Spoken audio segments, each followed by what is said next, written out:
Hey, folks, welcome to a new episode of the Whiskering Podcast. Today, we're going over to Scotland. It's actually to a city we have not been to in Scotland before. One of the ones that I've gotten to visit, one of my favorites, going to Edinburgh. And talk about a distillery. It's a new distillery. It's the first one in Edinburgh in the modern era. And we're talking about Holyrood Distillery. We've got Calum Rae. We've got Rob Carpenter. And we're going to just dive right in because we've got a lot of questions. No way in hell I'm getting to all of them. So we're going to try as best we can to get to them. So just throwing it to both of you. Holyrood was publicly announced in 2015 and opened to the public in July of 19 as the first distillery in Edinburgh in the modern era. Let's say the first new one in the modern era. In just 4 years, you were up to winning Distillery of the Year from Icons of Whisky in 2024, another Distillery of the Year in 2025. Briefly, what's the origin story for how this got started? I'll let you take this one, Rob. Fair enough. Um, Origin story really was about trying to build something in Edinburgh, and bringing whiskey distilling back to Edinburgh. And there was a goal there, to try to do something as centrally as possible in Edinburgh, so that we could connect with as many people as we possibly could. That meant, it was going to be a very urban distillery, so very different in that sense.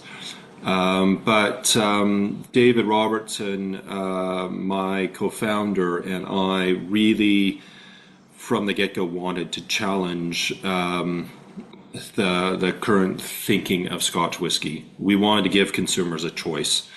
We wanted to create bold, provocative, interesting whiskeys that people would talk about, not what we saw in the industry at the time, and frankly still do, which is a bit safe, predictable, the age statements, regions, etc.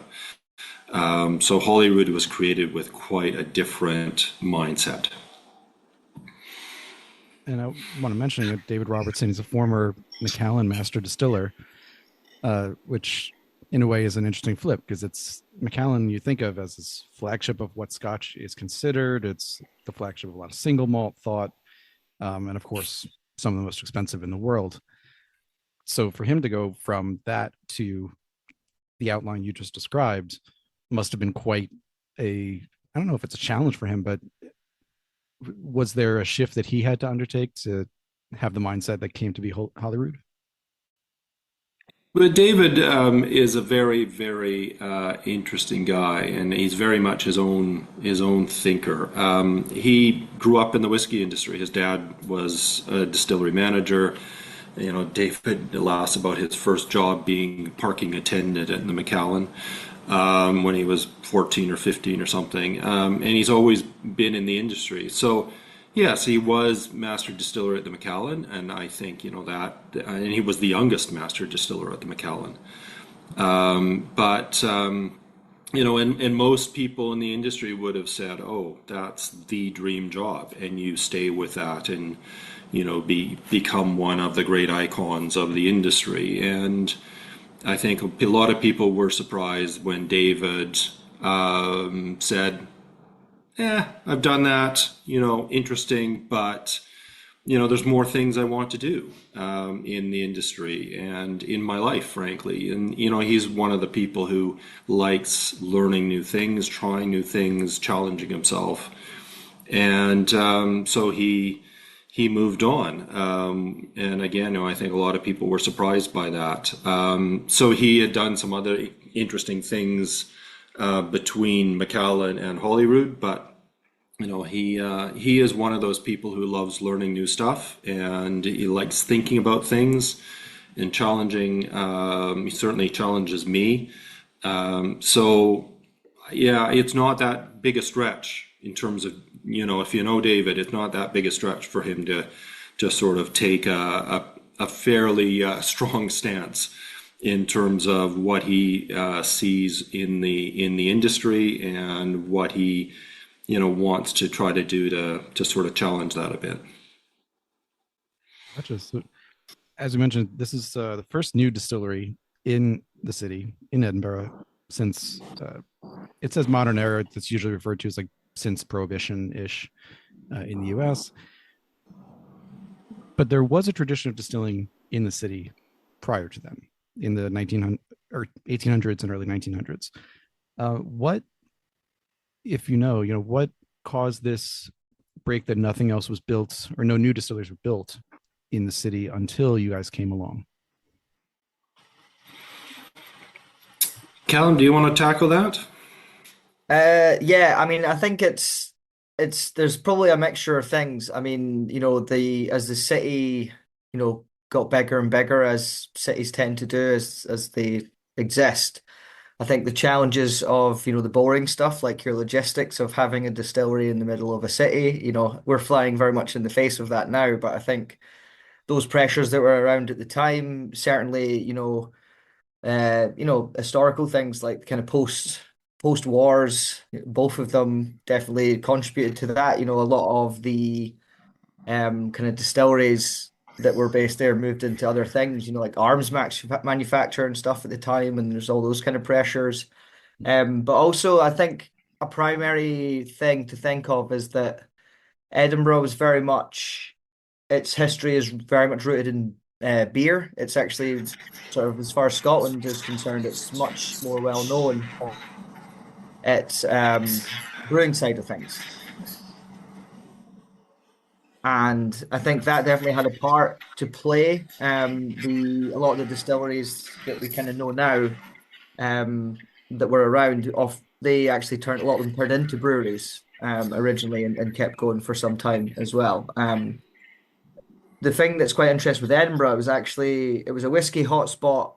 It did have its distilleries there, but it was more so in terms of bringing whiskey from other parts of Scotland and then kind of being that gateway to the rest of the world. All the distilleries that were kind of going in the Highlands and the Islands, and a lot of those kind of only came to the fore of people's minds because there was a lot of great independent bottlers in Edinburgh who were, finding these distilleries, some of them legal, some of them maybe not quite so legal back then, and finding a way to take that and, bring it to the rest of the UK and then further on Europe and the rest of the world following on from that. So I think if you kind of really dig into it, it's probably something really boring, like just some sort of change in tax, probably, but it's kind of perfect storm of a cultural change and a love for brewing and beer. And like I say, a kind of shift into not being producers of whiskey so much, but definitely being strong advocates for it. And as much as we're new, there's a old grain distillery, North British, in Edinburgh that's been there for a long time. It's a staple of the city. So there has always been a very small flame still burning for distillation in Edinburgh, but we're delighted to be, stoking the fire back up to be a proper beacon of whiskey again.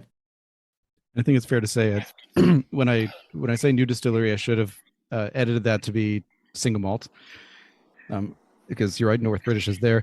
I'd say it's slightly more than a small flame continuing to burn. Yeah, if we're talking about volume. So Rob, you mentioned regionality. Calum, you're talking about beer. Also, I'm sorry, Calum or Callum? I want to make sure I'm saying this right. It's all right. It's Callum, but it is Callum. Okay. It's been mispronounced much worse than that in the past, so I wouldn't worry too much. No, I make it a point. I want to get as close as I can. So Callum. Okay. That's what I thought. And I was like, all right. Anyway, so you both mentioned topics we're going to come back to for sure in this interview. I wanted to dive in first with this idea of being an urban distillery and your proximity to city center. Like, you are a half-hour walk from the old city. You're in a building that was built in the mid 1800s for a railway. Got a fun fact on that one. And you're close enough to civilian structures that you can only operate between 8 a.m. and 8 p.m. So no 24/7 shifts. I'm curious about this aspect of calling it an urban distillery. Clearly, I don't know if it is of a definition for urban distillery that you guys would not fulfill. So no question about that. But it feels like maybe in comparing the UK standards to, I don't know, what we have in New York City, for example, like we have distilleries within city limits, but they're mostly like on the edges. They're in industrial zones. They're in buildings that have been zoned for this for a long time. you would never have something with active stills and maturation, in city. And I know you guys don't do maturation in city, but point being the same. Do you feel like there's a little more allowance for having a distillery properly in a city in the UK? I think that's an interesting question. I think, the precedent is very similar to what you've outlined there of it's much more common to find it on an industrial estate on the outskirts of town. The classic, obviously quintessential Scottish distillery sort of ideal is middle of a glen somewhere and there's sheep cutting about outside and stuff like that. So, I mean, yeah, I think we are a bit of an outlier. I mean, I guess the answer would be yes, there is more of a provision because we exist, but it's not something that I was aware of before I came to Holyrood, for example. It's not something that I'd really come across in the UK myself, but you tend to kind of hear there's quite a few places, maybe not just in Scotland, but the rest of the UK where it's maybe now becoming more common to have it, in the heart of the city. But I think that's also what helps make us a little bit special as well. It's a unique thing that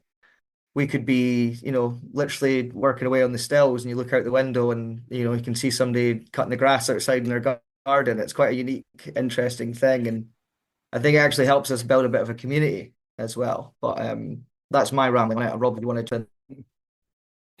Yeah, I'm not sure I've ever thought about it in quite the same way in terms of comparing what's maybe allowable in Scotland or the UK with what might be allowable elsewhere. But I guess you're right. There are a lot of distilleries in North America are on the edges of commercial zones or industrial zones or light industrial or something, and they're in old warehouses. And I guess we're in an old warehouse as well, but a very, very old warehouse, and not something from the 50s or 60s. But I think Scotland is probably just more open-minded as well, with all the distilleries and so on in the country. It's just part of the culture in a way. And so there wasn't a lot of opposition, to be honest, from the community or certainly from planners. We didn't have any real challenge with the planners. They went, look, you've done the engineering, you guys know what you're doing, it's safe. We'll apply the right fire requirements to it. It's all good. So here we are. And like I said, the building itself, it's a former warehouse, railroad terminus. I know it's questionable whether any trains actually ever sat in the building. It was likely more like coal storage and hay storage for when horses still pulled the carriages. But in that way, I think it was probably already built, pretty strongly. So that's the right word. A lot of stone. It's not going to go on fire easily. It's not going to fall down with some shaking or anything. So might as well throw in the fun fact about that building now that it was the terminus for the Innocent Railroad, which was called the Innocent Railroad, listeners, because nobody died during the building of it. And I heard that and I was like, wow, what must the standards have been? And it's remembered for when someone didn't die during the building of a railroad versus not doing it. So anyway, Calum, to your point, you're in a place where you can look outside the window and you see someone cutting their lawn. The original business plan, and Calum, this would have been before you joined in 21, I believe, right? So, Rob, this is really to you as well. The original business plan relied heavily on tourists. And as I said, it opened in July of 2019. Not auspicious timing, but you didn't know that at the time. So, that plan was dashed due to COVID. And you did a great pivot. You now speak of wanting Holyrood to be Edinburgh's local distillery, to pull in those locals, to be somewhere where locals want to go. And then the tourism will come naturally as it just picks up again post-COVID. You're getting 2.5 million visitors a year to the city. So you're going to get at least partial foot traffic to the distillery just from that. Uh, Speaking to that local reception, both in the iterative phase of building the distillery, building it out, and now having tourists coming and all of that, what has that local reception been, both hyper locally and citywide? Well, during the development of the project, we were very careful to try to involve locals, people in the community, invite them along for Q&A sessions, sort of what you might call neighborhood consultation, trying to answer questions and concerns. I think that led to the fact that we had only 8 comments on our planning application, and so that is a pretty good result. We had a couple of people who were pretty opposed to it, but that's fair enough. And now we are very much part of the community, and we get all kinds of people coming by who we're just a business in the area. We hold locals nights, not so much in the summer, but in the quieter parts of the year, where locals can come free. We've got music, and they get free tours, etc. And I mean, that's just part of a thanks to the community for including us, and it all goes both ways. So yeah, I mean, I do think that local community piece, that was always part of the plan from the beginning. COVID, as you said, kind of nixed that for a couple of years, and it's taken a while to rebuild, but we've always wanted to be a bit of a hub for the community as much as we could. Calum, I don't know if you have anything to add to that. Yeah, I mean, it's definitely one of those things that I've found really fascinating in my time at Holyrood is, you know, we've gone from being a very well kept secret to all of a sudden a lot more people know us, and local businesses will send people to us in the same way we do them. And even just the kind of interactions you can have on a really small level. Quite often if we're drafting out and taking the grain out the mash tun, you'll get some guy walking past with a dog who's maybe never walked that path before, and he sort of looks at you and goes, "What are you doing?" And you're like, "Oh, it's Whiskey Distillery." And he's like, "Oh." And away he goes in the shop, has a chat with somebody, and walks out with the dog and a bottle of whiskey later. And there's that lovely kind of, some people don't know we're here and are delighted to find it. And some people can't wait to drag more people to us. And we really, we'd like to support that as well. I mean, COVID was actually quite a good example of, although we weren't open for business in the traditional sense, we had a courtyard bar when it was socially distanced, so people could still go and have a beer locally. And the amount of people that are right next to the distillery, and they're like, "You guys, you saved my life. I could still have my Friday night pint after work, even though I've been stuck inside the whole week." So there was something quite nice about that. And like we're so close to a lot of the tourists, but we also are lucky that we've had many repeat visitors as well. And I think that's testament to us not trying to, stake too strong a claim, but just be part of a really vibrant community. And it's great to see. And just noting, if people hear a difference in accents, so Callum is a native Edinburghian. I've seen a couple of different pronunciations of that too. And Rob is a transplant from Canada. Correct. He and his wife Kelly founded SMWS Canada in 2011. So if you're wondering why someone sounds like they're really in Edinburgh and someone sounds like they're not, that's why. But Callum, just to that point, I mean, being a native of the city, you're now working at this distillery that has several historic features attached to it. Do you feel an extra sense of pride working at a distillery and having someone walk by and say, "Oh, I should try out what you're doing over here"? Does that feel very natural to you?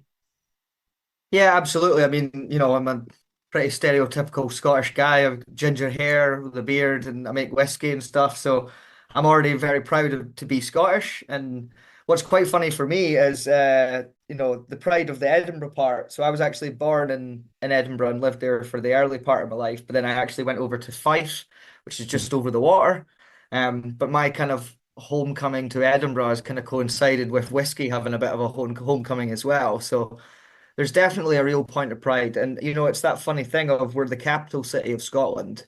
But for so long, people just kind of had Edinburgh as a bit of a stopgap before they launched off to Campbelltown or over to Islay and something. So the real point of pride for me is that, now Edinburgh's so often the first city that people experience when they come to Scotland. And what I love is quite often now, we'll be the first single malt distillery that people experience as well. And it's great to be really flying the flag for, Scotland and whiskey, but being able to do it, on proper home turf. And yeah, absolutely. It fills me with pride that, we have a tagline of made by Edinburgh. And I think our team and our distillery sums that up because, Edinburgh is a very diverse city as well. It's not just super Scottish guys like myself that make up Edinburgh. We have people from all over the world coming and contributing to the city, and likewise, contributing to the distillery as well.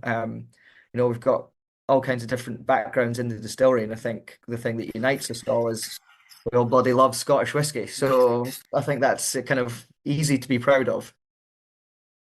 Love it. And this is not really a question, more just a statement, but as of your appearance on Whiskey Stories podcast back in February 24, this is about a year and a half ago, a little over that. I keep wanting to say Holyrood, excuse me, was one of the most visited visitor centers in Scotland, which is an amazing achievement in and of itself, but it's also an amazing achievement considering, like you said, you guys had to shut down for 6 months during COVID and repivot to how you're going to approach this whole local versus tourism. So it's really an amazing achievement. I just wanted to mention that. Moving right along, because like I said, I've got more questions that we could possibly get to, but let's jump into the couple of questions about the malt, which is, Calum, you said this earlier, you guys play with different malts and you're inspired by the beer industry. Edinburgh, even if you lost the distilling side of things, remained a beer city, perhaps the beer city of Scotland for many. From an interview in 2023 with Elizabeth Machen, at that time in 23, you'd already used 28 different barley varieties and 47 yeasts. Calum, you said in a separate interview in that year, you'd referenced trying 99 recipes in that year. Curious first, now, how has the brewing industry responded to the new cropping up of new distilleries, Holyrood included? To be honest, it's great. They're big supporters. I think a lot of it is vicarious living. They get to all those brewers. I used to make beer myself for a short time as well, and you kind of sit there being like, wonder what this would be like if you put it through the stills, and we get to kind of answer that question. We've got loads of close friends in the brewing industry. We've done collaborations with some of them as well, where we'll take one of their classic beer recipes, retrofit it for single malt, and then kind of do a little bit of a knowledge exchange. That's been really fun. We did a festival for a couple of years, which was the mashup, which was essentially like a celebrating the Hoff and Hoff, as we call it in Scotland, a half pint of beer and a dram. Perfect way to enjoy a good afternoon, I must say. So we like to champion that side of things in terms of brewing, but it's so inspiring. I liken it kind of to if you're a painter painting, all of a sudden you've not just got, red and green, you've got 6 new colors coming in, and all of a sudden you can go crazy and you're like, purple, okay, yeah, right. And there's so much to be found in the different malted barley varieties, flavor, the texture, how they interact with each other as well as how they are in isolation. And it's, if you're a whiskey geek and you want to explore, again, coming from, the early DNA of Rob and David sort of thinking, well, what could we do?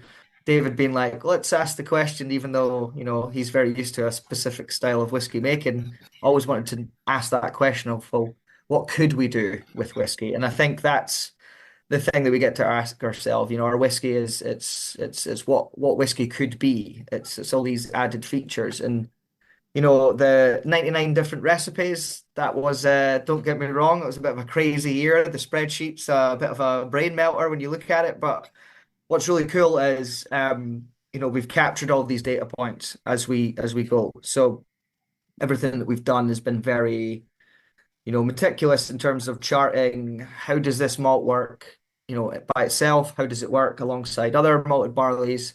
You then add your yeast in, how does that, either make the party great or how does it spoil the party sometimes? All these great questions that we can ask, and then you get to things like the process, how you do your mash, how you do your distillation, your cut points. And then we can get to the maturation side. So there's all these things that I think, I think there's a tendency, certainly in Scotland for a long time, has been that your cask does absolutely everything. And we see it as such an important part of what makes our whiskey, but it's not the be all end all. Our kind of mantra for myself and my distillery team is we need to make sure that the spirit that comes over the tap from the stills is incredible and you want to drink it right there and then. Because if it tastes really good as new make spirit, it's only going to be better when it's a whiskey. So yeah, it's a big thing. I don't think we've gone any higher on the malt count from that number. I think by that point we'd already pretty much used everything we were allowed to. The yeast counter, I'm pretty sure, has gone up quite a bit from then, I have to say. After listening to interviews, I would not doubt that. The grains, the malts being used, and the yeast, we could do an entire episode on each of those alone, because we can get really nerdy on here, and I love going into that. But just for this episode, you guys do so much with specialty malts. Let's just say that 28 number as the top number for now, and we'll go into a couple of the specific ones that you tend to use more than others. You are as transparent as I've ever seen about what you guys use on both the malt and the yeast side. If you go to the website, you look at a product, whether it's Ember, Ambier, pitch, you can see percentages of malts, you can see percentages of yeast down to the decimal point, which I love because it's still, no one's going to exactly replicate what you're doing. So, why not share it? Now I'm a nerd, so I look at that and I love it. Has there ever been any concern on either the production side or the marketing side, whichever way you want to look at it, that having so much of that information out there could be intimidating to consumers? Yeah, I mean, certainly it's a consideration, for sure. You don't just throw that at somebody and let them read on and kind of blow their mind. But I think, I've spent my life probably not being surrounded by whiskey geeks that much. I'm quite a layman's terms kind of guy myself. So I think it's all about how you communicate it, to be honest. There's certainly stuff that I've had meetings with the marketing manager and they sit scratching their heads sometimes being like, how are we going to wrap our heads around this? But we found that honesty is the best approach. And that, all that information is there if you want to seek it out. But we're also not going to beat you over the head with it as well. The kind of starting point is always just, does it taste good? That's the be all end all really. So when I find we're communicating that kind of thing, sometimes you kind of gauge how somebody is. If they come in and go, what's the angle of your line arm? You're like, right, okay, they're going to want to know some of the really geeky stuff here. Whereas somebody just goes, I'm looking for a really tasty whiskey, then it's quite easy to be like, well, what do you like to drink? What do you like to eat? And it's a flavor-led kind of approach that we have. Our newest one, Pitch, is the perfect example of, I'll say to somebody, what's your kind of thing? Do you like, quite sweet whiskeys, spicy, and for that, it's really interesting. We have a strong kind of like fruity note. There's a lot of hazelnuts going on. So I just kind of say, do you like fruit and nut chocolate bars? And if somebody's like, yeah, it sounds great, then I'm like, well, try a glass of this. I'm sure you're going to enjoy. So I think it's about not being, elitist or being too sort of guarded about things. You've got to be ready to speak to somebody on their level and not, try not come across as arrogant or pretentious or any of that, because at the end of the day, you just want people to kind of feel the same level of joy for whiskey that we have. But also I'm aware that sometimes we can, as you know yourself being a geek, you can get too excited about something and somebody kind of stops you and goes, wait. So how is that made? You've kind of gone off into the weeds of it a little bit. Rob, I don't know if you have anything to add to that.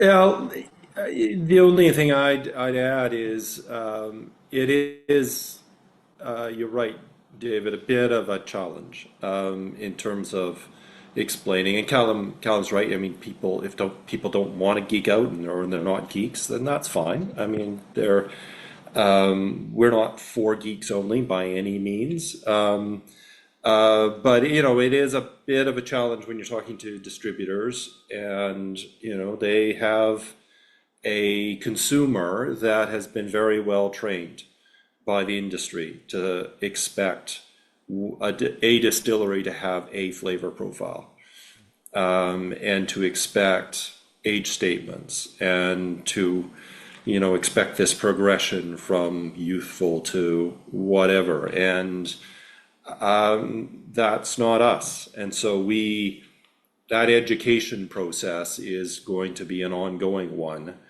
with people who come to the distillery, with people we meet at whiskey shows, and so on, with our distributors and consumers in other countries. And but fundamentally, we're just trying to get across the point that we want to make delicious whiskey. That's really what it's about.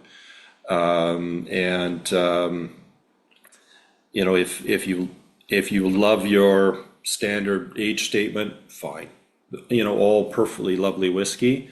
But we want to give people a choice, with some things that are really different and interesting. I think that's a valuable, sort of stake to put in the ground, in the industry. And Rob, we're going to come back to not only the concept of regionality, but also that concept of kind of a core range, core profile as well. For the yeast component of things, I won't even ask how many you're up to now, because I don't even know what number I would be expecting. But to ask, my first question that I had was something that kept coming up in interviews was that champagne yeast for you guys had produced some of the most delicious spirit you ever made, but it was basically unusable because it also, instead of eating the sugars, ate the other yeast that it was pitched with. So, in looking at some of these yeast bills, if you will, on the website, I'm thinking to myself, if you're using 5, 6, 7 different yeasts in a mash, are you pitching together? Are you pitching at different times depending on gravity or temperature? How do you deal with using that many strains in a single wash or single mash? That's a great question. So there's a few kind of ways we can split it. So the first is that, the final whiskey that we have, obviously it's vatting of a bunch of different casks. So it could mean that some casks have 3 or 4 strains of this yeast and some have a couple of this one over here. Co-pitching is something that we've done lots of work with. We're continuing to do as we speak. This week, myself and the troops are doing a slightly reduced production so that we can basically track our fermentations over a length of time in isolation. Right now, it's gorgeous and really hot and sunny, which is not usual for Scotland, I'll be honest. So it's important for us to factor in ambient temperature that's going on. But we've done the kind of iterative approach. So, we've tried, how does, this brewing ale yeast work by itself? How does it work with our distilling yeast? And then when we pitch it, how does that work? So sometimes, we'll usually trial something dropped in together. As you've kind of said with champagne, it can turn into Mortal Kombat a little bit, and they start kind of having a gladiatorial fight to see who gets the food. Whereas other times, some of them will work in tandem perfectly because, we've used things like rum yeast, which on paper, we shouldn't really be getting anything, by adding it if you're going on a purely scientific kind of view. But we know that there are some sugars present there that rum yeast is going to go after. So what's quite interesting is they kind of tend to kind of form layers. You've got the distiller yeast doing the kind of brunt of the work, but you could have something like a sake yeast or a wine yeast that's going after these more kind of fructose adjacent things that we have, and then that essentially means that it's working on its own little pile over here. If you think your family meal, the big brother takes the big scoop first and he starts chowing down, and you're kind of coming in and picking up what's left, and that can kind of happen in our fermenters as well. So and certainly you learn from them. An example I would use is we've worked with Kvike yeast, which is like a Norwegian farmhouse strain, and it loves it super hot. You're talking, first time we used it, we went in too cold. It was only when we had a Norwegian guy come through on the tour, and he was like, "You're using that? How hot?" And he's like, "No, cook it, get it hotter." Get it up. Yeah. But obviously that's the temperature range that's working in, mid 30s to high 30s. You've absolutely roasted your distilling yeast by that point. So that's where we can go, okay, we'll start with a pitch of the distilling yeast. As the time increases, the temperature increases with the activity of the distilling yeast. Once that kind of hits its peak, we know that we can add the Kvike in there. It'll take it even hotter. It'll basically finish the job off for us. And you've got those lovely blends of flavors happening. So it's all really, trial and experimentation, with scientific purpose behind it. But, we're really lucky, myself and the team, that we're really experienced using these things now. So we know that some stuff works better in the winter months and the summer, and some stuff needs a real long head start. Where there are stuff you can just drop it in and they'll all go crazy. And Rob, I have to ask, as you were starting this, just thinking about this distillery, let alone having it in practice, I know heritage grains, heritage malt were not originally part of the plan that came on. It came on early, but it wasn't an original plan. How early did you realize that you might be looking into kind of this level of detail and science in this distillery? Yeah, I'm not sure we talked a lot about heritage malts at the very beginning, but I mean, David and I always knew that we were interested in them. David's got a real interest in how whiskeys used to be made in some of the heritage malts. He's been fortunate enough to try many older whiskeys that were made with some of these heritage malts, and was of the opinion, it's his personal opinion, granted, that they had a different flavor profile than some of the more modern spirits with more modern malts do.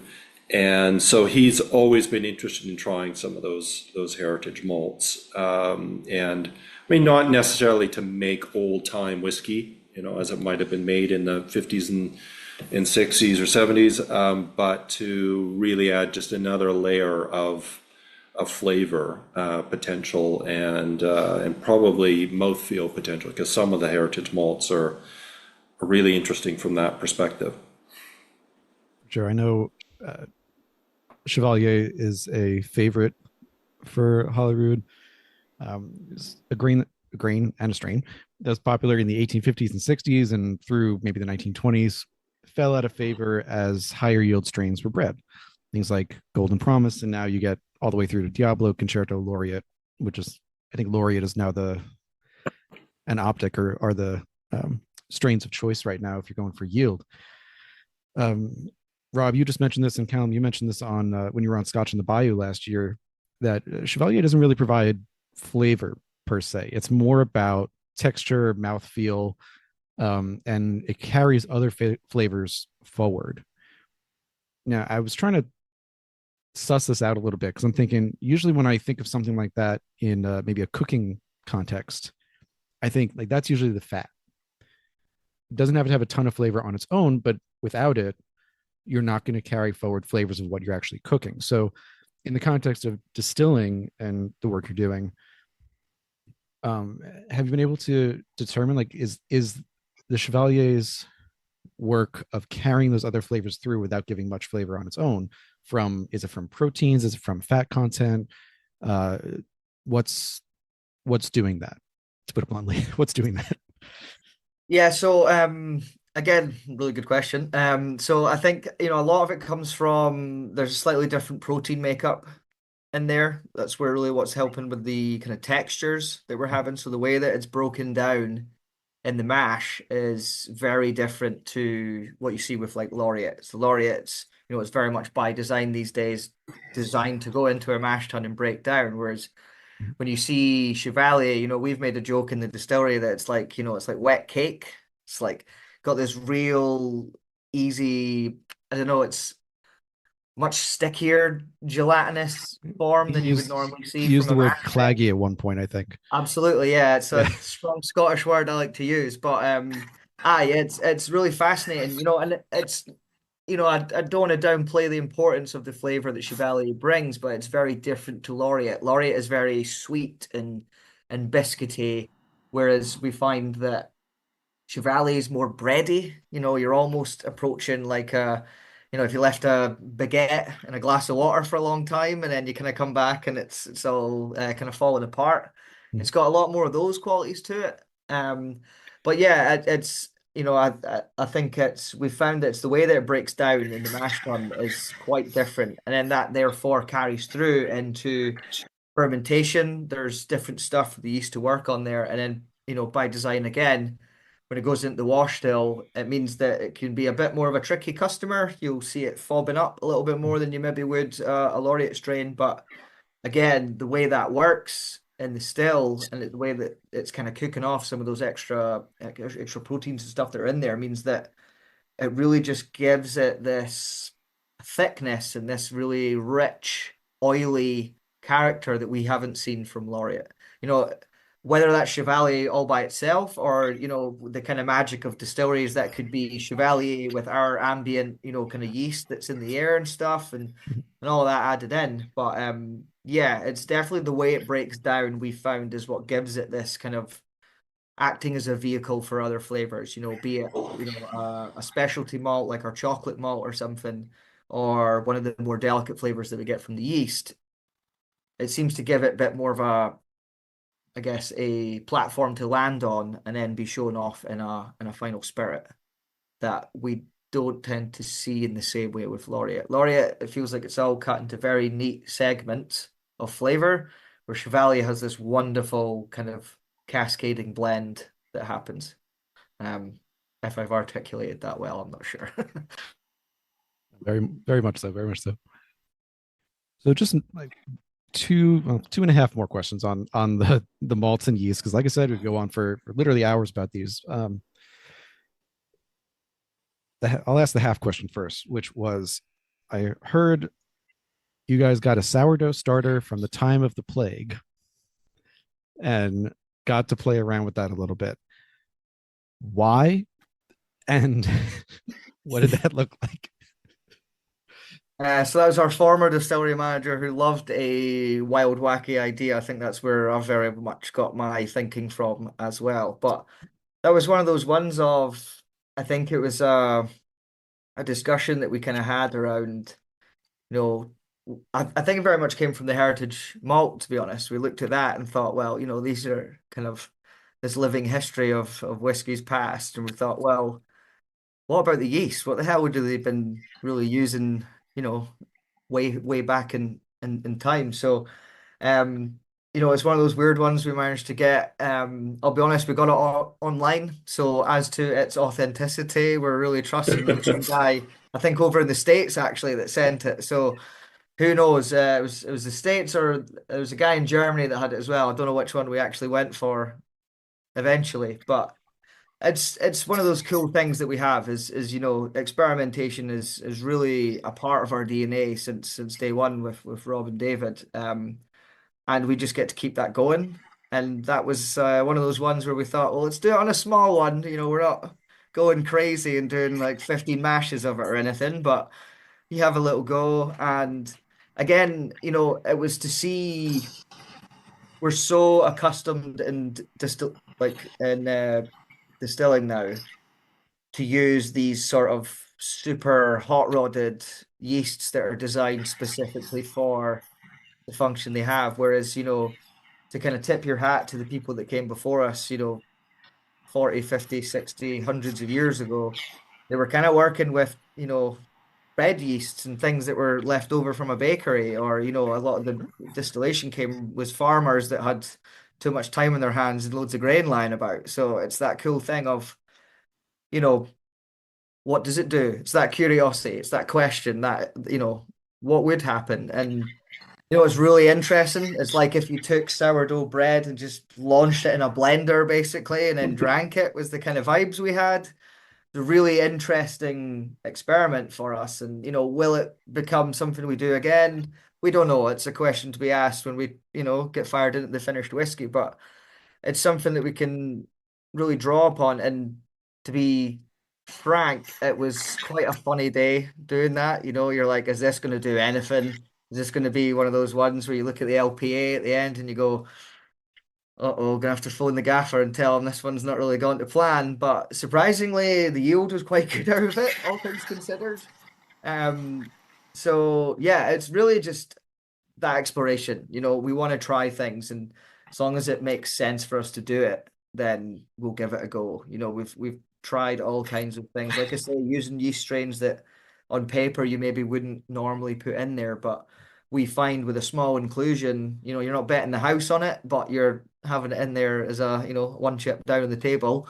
It's just interesting to see what they bring to the party. We have a very much what I would call like a house style, which is our kind of standard operating recipe. That's our kind of main thing that we work off of, but it's all about putting those variations in there and those spins, and what if we add this piece in, and what if we take that piece away, and that's really what drives what we do in the distillery. So we're delighted that we're getting to the point where that's feedback loop's getting bigger and bigger with the cask side of things involved now. But yeah, the idea behind it was just, let's see what happens, really, which is a great thing for us to be able to do as distillers. If you remember, do you remember what the strain was named? Like it was a Cerevisiae or something like that? That's a good question. I will look that up and I will send it over to you in email because I don't have it to hand just now. We just called it Black Death in the distillery. I mean, we're heavy metal fans, so we thought that was pretty cool. That makes it look. It was just more fascinating than anything else as well. But you're right. I mean, I was surprised when you said that it had a fairly good yield. Yeah, like something that long ago. It's brewing. It's ambient. It wasn't. What am I looking for? It wasn't necessarily domesticated back then. Yeah, so. I mean, don't get me wrong. I doubt Diageo is going to be using it anytime soon. Much like ourselves, it's not going to be the new Swift super thing. But if anyone's got the money to, I mean, yeah. But also, it's it had no business giving us as much as it did, I think, which was a lovely surprise when you're doing a bit of a gamble, So, last question, at least for now, on the yeast is on. Not Another Whiskey podcast interview. This was almost exactly a year ago in September of 2025 was going to be the year of the yeast after a couple of years of focusing more on the malt side of things. We're 2/3 of the way through the year now at the end of August. Has that been the case? Yeah, so as I say, we've been doing a lot of trials on our fermentation times. So we've done a lot more long fermentations this year to see how that affects our spirit, so we can see we have a kind of average of tends to work between sort of 52 to 72 hour fermentations on the way we operate, being Monday to Friday. But we've been playing around with slightly longer to see what that does for us. But also some of those strains that we used in the past, we've kind of brought them back, put them in isolation and see really, so we can have a strong idea of what exactly they bring to the table, so something like a US-05 classic brewing yeast that, you get all these descriptions on a brewing website being like, here's what it's going to give you. And we're like, we don't have hops. So I don't know how much that's going to really, line up with what they're telling us. But what we found is really fascinating is brewing yeasts are great. They're like malt boosters. So all those flavors that we get from not just our standard, pot still malt, but the specialty malts, they kind of get supercharged and they get fired up by the inclusion of something like a brewing yeast that is normally doing that in a beer anyway, but it's not being picked up on by maybe the manufacturer or somebody because they're used to those flavors boosting the hops or the other notes that they have in there. So very much. It's been an interesting one for us. It's also, one of the hottest summers we've had for a really long time, which, if you're a fermentation nerd, is the kind of thing that gets you super excited. But one of my distillers, Chris Waymark, has got a great quote, and he says that fermentation is the engine room of your whiskey. And that's really been the kind of mantra for this year is, we've done a lot of work on the malt side in terms of the flavors they give us and how we can really get the most out of them. So it's just about kind of switching that focus now and looking at, well, we know this malt works with this type of yeast. How does it work with this? So this year's been very much a bit more of a laser focus. We're definitely not doing 99 recipes this year. I think I'm delighted to say the management of that is not the easiest sometimes. So we got it down to, a kind of 5 to 10 strain range that we're working on for this year that really helps us, like I say, laser focus in on what that really brings to the party for us. So yeah, it's been nice to have that kind of breathing space to really look at what's happening in the old fermenters. And we've no temperature control at Holyrood as well for the geeks. So we are really kind of working out our distillery as well. You literally looking at the weather report to work out how your whiskey is going to be made is not something I thought I would do, but it's a really interesting thing to factor in as well. It has to be a very fun element. Like, just as soon as you said that, I kind of automatically put myself in that situation. I was like, that's going to be really exciting to be able to do that on a day by day basis.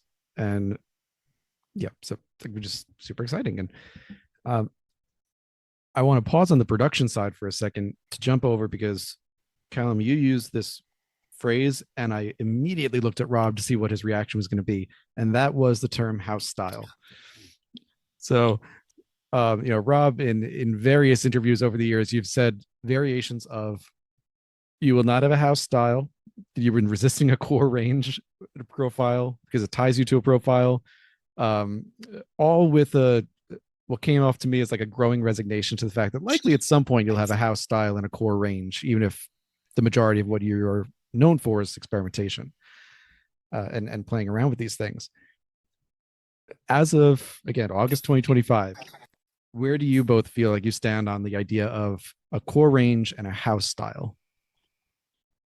Well, I think when Calum mentions a house style, he's focusing on a style that we have found really works well in terms of production, and it's not necessarily the same as a core range or a core flavor profile.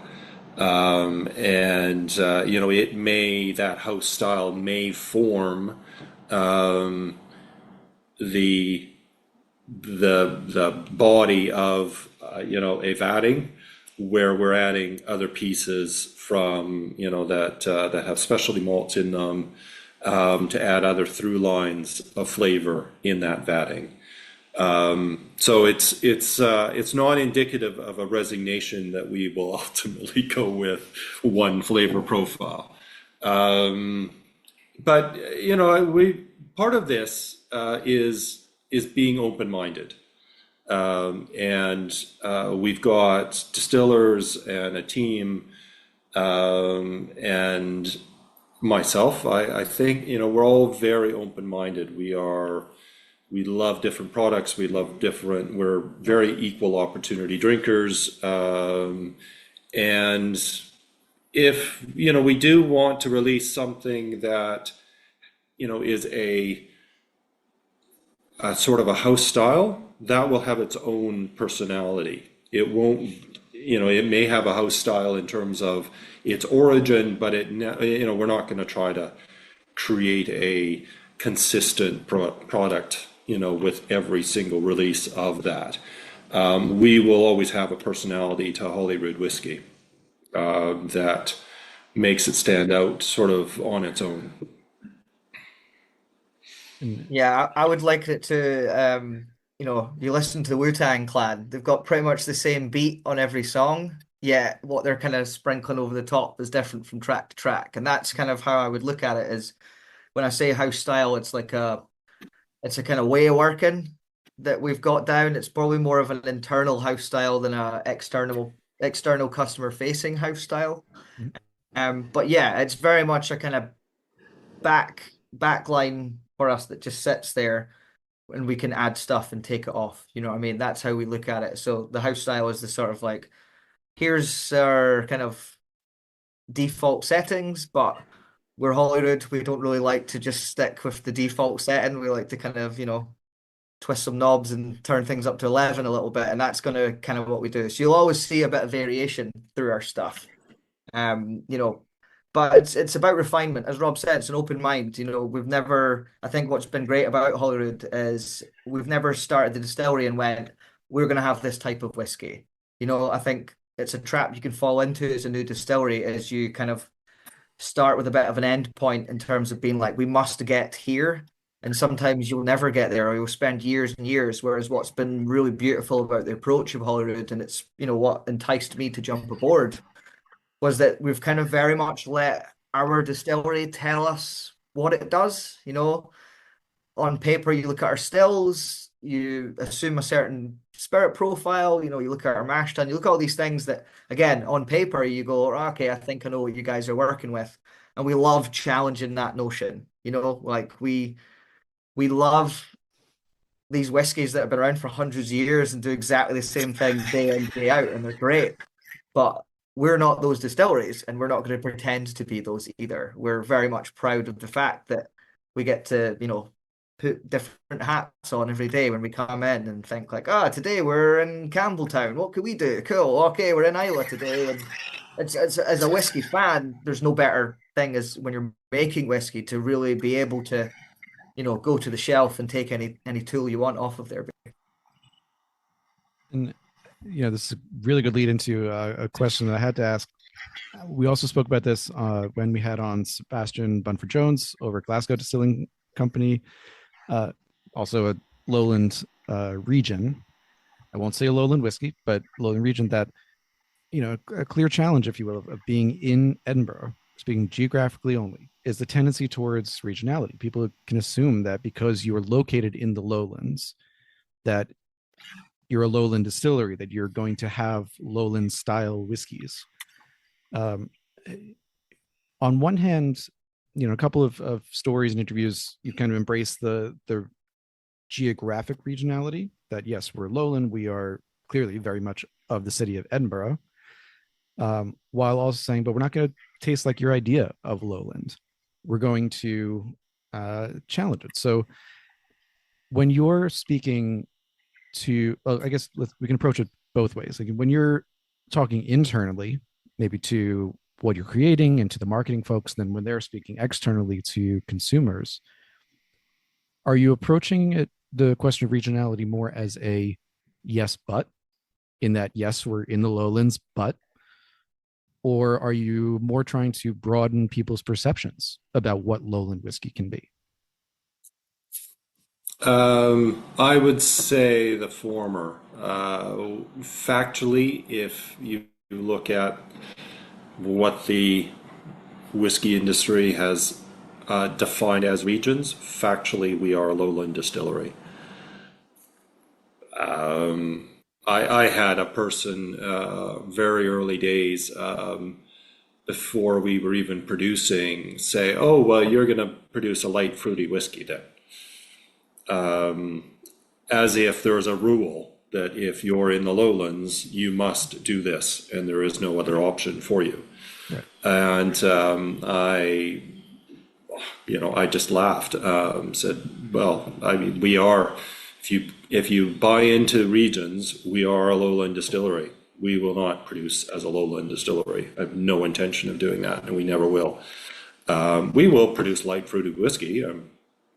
We absolutely can, and our stills allow for that pretty easily. But it's not our thing. We don't buy the whole regionality thing, and we'll never be pigeonholed by that. It's really interesting as well. I think that old region map is definitely bursting at the seams a little bit now, I would say. If you look at Dave Broom's latest Atlas of Whiskey, Fife's a region there now, all on its own. That wasn't really the case before. So there's nothing to say that couldn't happen in Edinburgh. You know, there's 3 single malt distilleries in Edinburgh now. So watch this space. That could all change, you know, could get a nice line down the lowlands and all of a sudden Glasgow's off on its own, Edinburgh's off on its own, you know, the borders becomes its own thing. You know, it's quite a interesting thing to watch and sort of you're waiting to see like, is somebody going to make the first move and just draw a line on the map and go, you know what, forget it. So um it's a great thing to have, but yeah, we're not tied down to it either. And it certainly doesn't, you know, I don't have to sit and think when I'm coming up with recipes, oh, this must be a lowland style, but that's never entered the equation, you know. We do one by accident, great, but it's never really part of the, you know, the end destination. Calum, you said earlier the challenge potentially of being caught in by looking at the end point and trying to get to the end point rather than what you're doing at the beginning. I want to just reference something Nick Ravenhall said. This was back in 2021. He was a managing director for you guys up until 23. He's also worked now at Woven and Dornoch, I believe. And, you know, he said at the time that Holyrood is behaving more like a New World whiskey rather than a Scottish distillery or specifically a lowland distillery. Now, this was a year before your first cask was ready to be called whiskey. So very much in the production stage and the iterative phase. You know, it's 4 years later now. Do you guys still kind of agree with that mindset as well? Yeah, it's, you know, we're very much inspired, I would say, by New World whiskey in terms of, you know, I mean, the yeast work that we do, heavily inspired by, you know, Japanese whiskey and all the work that they did. You know, the analogy I've probably used to death is I'll kind of look at it like, you know, the transatlantic exchange of music. You know, you have like blues that comes over and becomes rock and roll and then goes back the way as heavy metal and all these kind of things. That's how I look at it. You know, like we don't want, or certainly for myself, I don't want everyone in Scotland to start making whiskey the way that we do because I really love some old Scottish whiskies that have been around for a while. But I think for a long time we were kind of resting on our laurels in Scotland. You know, we're very proud of our whiskey, but I think we maybe got a little bit too complacent, I would say. You see some of the whiskey coming out from around the world and it's spectacular. And it's a nice throwing down of the gauntlet to, you know, for Scotland to try and go, well, we're going to make sure we're still near the top of this pile. And for us, it's we can add like a new string to the bow. So we're still Scotch whiskey, loud and proud, but we're not your granddad's Scotch whiskey. We're giving you something that's very much different. So I guess, yeah, we definitely share a kinship with them, but as I say, I'm a proud Scotsman, so we're still 100% Scottish. But yes, definitely there is a shared kind of love for what the rest of the world is doing. You've got to look at your neighbors. You know, if you're lost in your own silo, then you know you're not really got an idea of what else is happening out there. And whiskey is such a massive worldwide community that, you know, in the same way that we're really, really open and share, you know, recipes, all the stuff that we do, we love that when we see it from elsewhere because that can inspire us. And, you know, it's we're tossing the ball back and forth. So that's my view on it anyway. Yeah, I largely agree with that. I mean, it's. I think there's a danger because of, you know, the long success of the Scotch whiskey industry that, you know, it has up until the last 10 years been able to kind of look down on the rest of the world and go, well, we're Scotch whiskey, and you know we're the leading whiskey style in the world, and you know I come from outside. I come from outside the whiskey industry in many ways, and certainly outside the Scotch whiskey industry. And I'm, you know, there's a lot of fantastic Canadian distilleries, a lot of great U.S. distilleries. There's terrific Australian distilleries, and I mean I don't want to single anyone out because there's great ideas all over the world. And I think, you know, for Holyrood, I mean, I'm quite proud if we get compared to some of those in terms of their open-mindedness to experimentation and taking whiskey in their own direction. I think that's quite flattering, and I don't look down on any of these guys in different parts of the world. I think they're doing terrific stuff.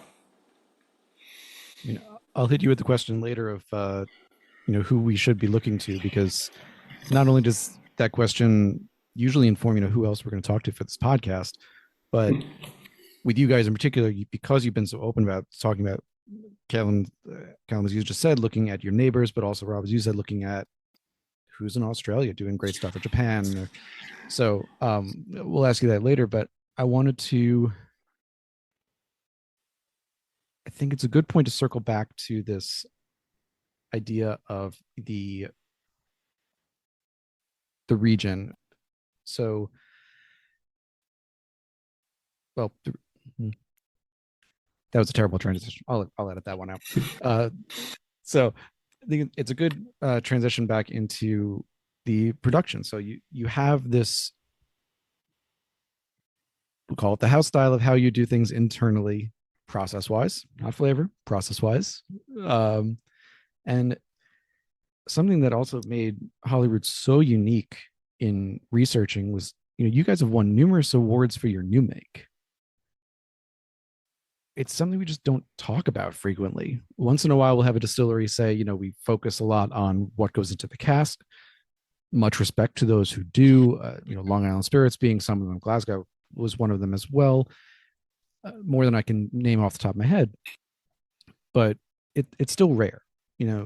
It's rare to have people not only able to taste the new make, but it's even rare to have people be able to buy it and have it entered into competitions as something that you're that proud of. And it seems like it's not just for the recognition that an award could give you. It really is to say, look, we're making some really good new make here that could be drunk on its own. And I know part of this focus is on making stellar new make is challenging that idea you said earlier of the 70, 80, 90% of flavor coming from a cask, and the cask being this magical fix it all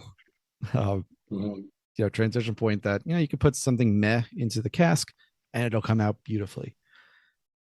Maybe for some people, but not you guys. Was there and I guess, Rob, this question's to you to start off with, which was there something that inspired that challenge that you're laying down? And I asked that also particularly because I know you said David is very much an independent thinker, and just because he worked in Macallan doesn't really mean anything in terms of how he thinks about other whiskeys. But Macallan is known for its use of sherry casks, and I would be willing to say masterful use of sherry casks. So for them, a lot of what makes them Macallan comes from the sherry casks. So going back to the question, was there something for you that inspired that challenge to say, we need to create something that is fantastic before it hits the wood? It's really about, it all goes back to flavor. And you're going to hear that time and time again today. It's, and a lot of that is Scotch Malt Whisky Society influence. And I mean, as the more we've progressed with Holyrood, the more I realize there is a lot of sort of SMWS, and I don't mean that in the sense of an independent bottler, but I mean in terms of the focus on flavor. The focus on, it doesn't matter where it's from, it doesn't matter how old it is, it matters what it tastes like. And that just drives a desire to, how do we make things as delicious, flavorful, as possible. And you can do lots of wonderful things with casks. That is a very important part of creating whiskey. But what happens prior to putting things into cask is a forgotten element in many places. I think certainly in most of the Scotch whisky industry. You used to have different jobs in a distillery. You used to have the brewer, and then you had the stillman, and they had different jobs. Now everybody is got a button to press, and that's what they do. And for us, we love brewers in our distillery because they bring that focus on flavor and what can you create before a spirit goes into cask. And that's what leads to delicious new make that, frankly, I thought we would stop selling new make when we had whiskey, but we still sell it. People still are interested in it, which surprises the heck out of me. But Callum, I'll let you take on that one too. Yeah, I mean, I think for us as well, it's really important. It's when you're a new distillery, you've got years before you've got whiskey. So you need to do something to kind of show you're working almost. So that was a great way for us to, build in a fan base and let people know what we're about right out the gate instead of, teasing them for 3 years and then being like, okay, here's what we're about. It was a great way to sort of, yeah, just show that like, this stuff tastes really good and it's clear as day and it's not been near any wood yet. So what's been really interesting for me is that it's opened up New Make as this kind of whole new avenue. We have quite a few partners in the city here who love it for cocktails. You go to some of the cool cocktail bars in Edinburgh and they're using New Make in a cocktail. That's like the idea of that to me, go maybe, 6 years ago, I'd have been like, are you mental? What are you doing? That's crazy. Whereas now, we've got people that come and order like quite a lot of new make purely to use in cocktails. I've used it myself. Same way you use whiskey, like whiskey sours, old fashions, like, and it works in them all really well. And it really does just help us to fly that flag of flavor so that, by the time we got to having our single malt for people to try, we had people going, well, I've drank like 3 bottles of that chocolate new make, so I can't wait to have a whiskey that's got chocolate malt in it. And it really helps people sort of come on the journey with us from day one. So if you've been aware of us since we opened and since the start, you're on the same journey that we're on of like, this is really cool. I can't wait to see what it's like once it's done its time in the cask. And then they get to try it and we have our little community share that and be like, yeah, who knew it was going to do that? Not me, but it's gone in this wonderful, cool direction, and they get to share the excitement. It's all about the excitement of whiskey. It shouldn't be predictable. You shouldn't be able to look at a bottle and go, oh yeah, well, they're from that region. They've used that type of cask. I have a pretty rough idea of what that's going to be. Don't get me wrong. I'm sure that would help our marketing department massively, but I think it's great for us. Our consumers kind of can expect the unexpected. We're consistently inconsistent sometimes, and that's quite a cool niche to have. People can, people look for like an age statement or they look at a cask type to be their kind of way to hook in. Whereas for us, we can build this kind of specific language around things like a type of yeast or a type of malt so that although we don't have a core range, people know they go, well, you know what? Every time I've tried something with chocolate malt in it, I've absolutely loved it. So they can look out for that. Or if they go, for example, the champagne yeast, yeah, that was great stuff. They know that when we have that in a whiskey, we've got a rough idea of kind of what they're getting themselves into. So, people aren't going completely blind into our whiskeys, but it's almost like a new book, a new language for people to kind of learn and plug into our distillery with. This is one of those one of those areas where I get both really nerdy and also somewhat sad because I wish that distribution channels were easier and such. As this is this kind of thing where not even for podcast purposes or for reviewing purposes, well, partially for reviewing purposes, but I love being able to do things like that, like try the new make, compare it to other new makes, and then compare it to, okay, this is what went into the barrel, this is what it is now. Similarly to if I get to try a product that is finished in a specific wine cask and they're able to tell me, okay, it's this vineyard, that wine cask, because then I can go out and buy a bottle of that wine and I can also maybe taste what the original whiskey was before it was finished and say, all right, this is how they got there and this is what it tastes like. And to me, that's one of the most exciting things in this industry is being able to taste the process and really go from what was it like at the beginning, what was their aim, especially when you guys are putting in so much work to make this great new make. And I want to note this, that you have 8 new makes on the shelf of the distillery. That's unheard of. At most, you're probably having 1.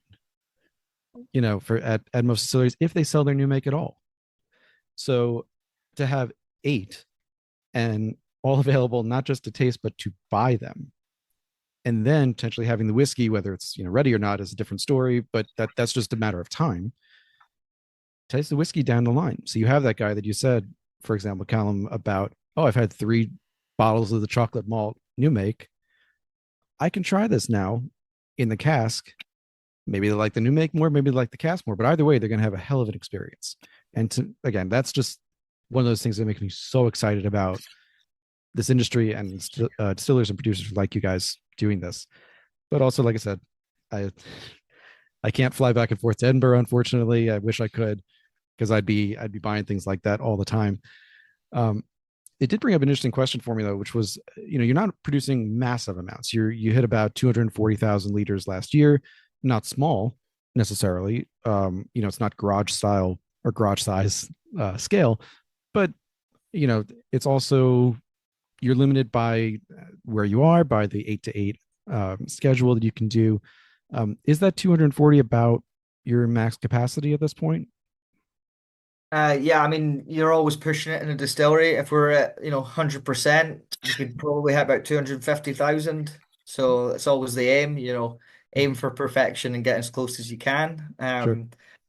But yeah, I mean, that's also the fun part for us as well, is that, if we want to make more, it's a great challenge as a distillery, because we can't just add a new bit to the building, because then we've knocked somebody's house down, Right. So what we have to do as distillers is go in there and meticulously work on our efficiencies so we can keep maintaining what makes us Holyrood, which is, unique, interesting flavors from different raw materials than you've maybe seen, but also make sure we're really good distillers and that we're a good distillery that gets the most out of it. So yeah, it's a fun spot for us to be in of, we're kind of, we've always been serious about what we do, but we always have fun doing it. And I think for us, this is now the thing that we're dead serious on, is we want to make sure we're getting every last available drop out of what we can in the building, but we're not changing the essence of the distillery, which is a really cool spot to be in. And I mean, it's a listed building too. So even if you were able to get that neighbor's land, you can't just throw an addition onto the distillery, onto the building itself. Yeah, the council might have a few words about that one, I'd say. Yeah, they might not be as receptive as they were to the original idea.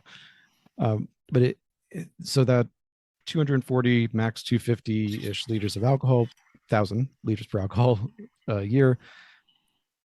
I've never really asked this question, I don't think, but in a case where you are selling a good volume of new make and encouraging people to taste it and to buy it and try it, plus having so many different variants of the new make, this is in my mind, I'm kind of visualizing like you're dividing the pie further and further down the line. At a certain point, you have to have enough that you're filling the casks, so you have aged whiskey, even with non-age statements, still got to be 3 years just by regulation to call it whiskey. I know I'm preaching to the choir on this, but that's just setting the context for the question. What is that sustainable balance between selling new make, having enough to mature it, and making sure you're bringing in enough funds to do both? I mean, yeah, you got to be smart. You can't just empty the coffers straight away. Absolutely. But it's one of those things of, I think we've struck a balance of making sure that we've always got what we need in a laydown, to eventually become whiskey. And, the amount of new make that we produce for selling as new make has decreased every year, because, we don't need that to do quite the amount of heavy lifting that we needed it to in the early days, perhaps. But it's always going to be part of our story. So there's certainly a balance. It is a very fine one as well. I always joke about whiskey. You have to think so long term. There's a little bit of rolling the bones and consulting the gods sometimes as well. But there is also planning that goes into these things. So, we just have to. It's about looking at the balance for the market at the time. When we first did it and did all those SKUs of new make, it made sense for us because it was something you could sell now, as opposed to waiting 3 years to sell. But also, as I say, more importantly for us, it was doing that heavy lifting in terms of what we're about, what our story is, what our kind of flavor principles are. So that's gradually decreased, and as we can kind of relax on that a bit more and let our whiskey do the talking, more as we go. But as for the fine nitty-gritty business ones, that's probably above my head at the time, I have to say. Fair enough.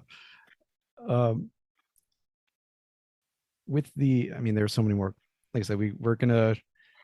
I do want to say for listeners, these gents have been very kind with their time. We're going to go a little bit longer on this episode, with respect to their time, of course. So thank you guys for letting me do this. In another comparison that can be made, you guys are distilling both cloudy and clear wort. Going so far as to do side by side sales of the products so people could try both and see what they were like. I think I read the cloudy was like, it wasn't the same price. The cloudy was a little more expensive. What are the, to put it simply, I guess a simple question, what are the significant differences between a cloudy and a clear wort when you're at a final product, calling the final product, let's say a new make, off the still, and were people excited to try them? Yeah, I mean, I'll jump in and say the price difference was also factoring in the malt and the cask that we had as well. It wasn't just a straight side by side of the recipe, just in case anyone felt hard done by there. But Gotcha.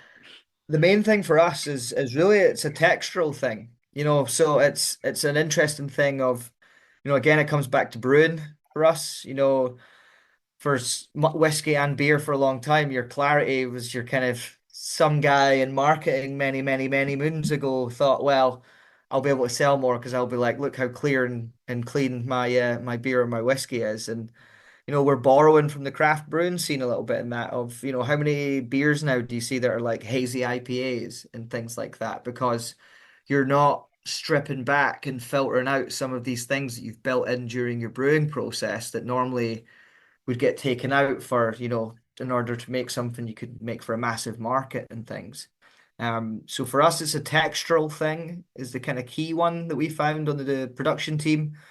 It gives you just a little bit more of a kind of similar to what we talked about the Chevalier, actually. It gives you a little bit more of that stickiness that has a little bit more of a staying power in terms of your, I don't like to use mouthfeel because people hate that term, but I'm going to use it. So sorry, people. But the mouthfeel that it gives you, the kind of textural quality was very different. It also provides a slightly better vehicle for your yeast to do its work in because you've got, like I say, a little bit more for it to work in there, and you can have, some of the kind of breakdown that happens in the mash tun continues to happen in fermentation. Whereas if you're going with clear wort, you're kind of stripping a lot of that out during that process. And what it means is you've got a very clear, defined kind of base for your fermentation to occur. So in the final kind of product, we found, yeah, it's a textural thing. It changes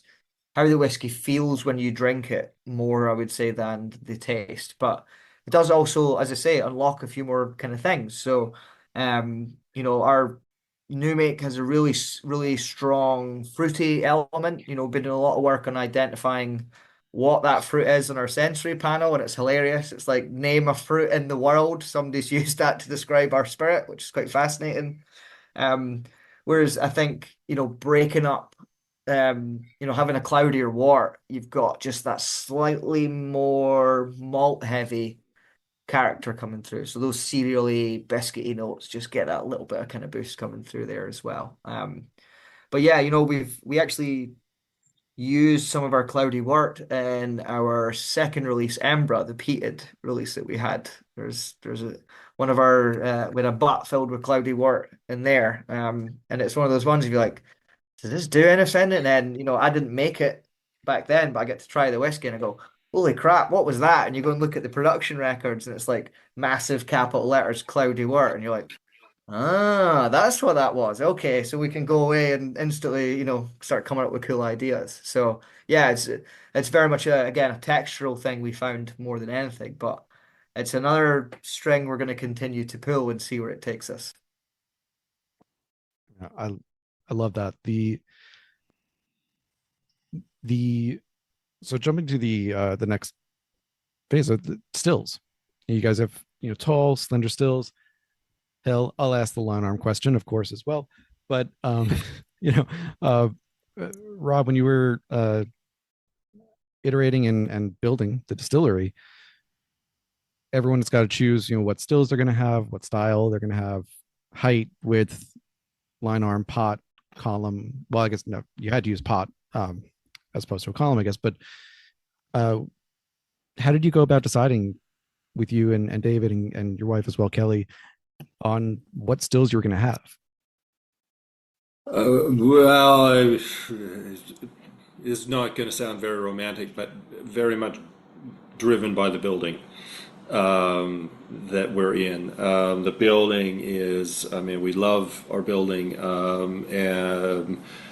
but it is long and it is narrow. It is 18 feet from front to back. And we have essentially 9 feet to work in from a production perspective in terms of fitting our equipment into half of that width. The other half is sort of tourism circulation space. So that meant, we had, needed to have all our equipment at sort of viewing level, so that, people coming through could look into things and see what's happening. And so it just in part drove us to a tall still to lift up over top of a walkway on the top floor. And, in retrospect, I think it was serendipitous that happened because I'm quite happy with our tall stills. Calum will give you a whole lot more detail about this, but I think it gives us a lot more flexibility.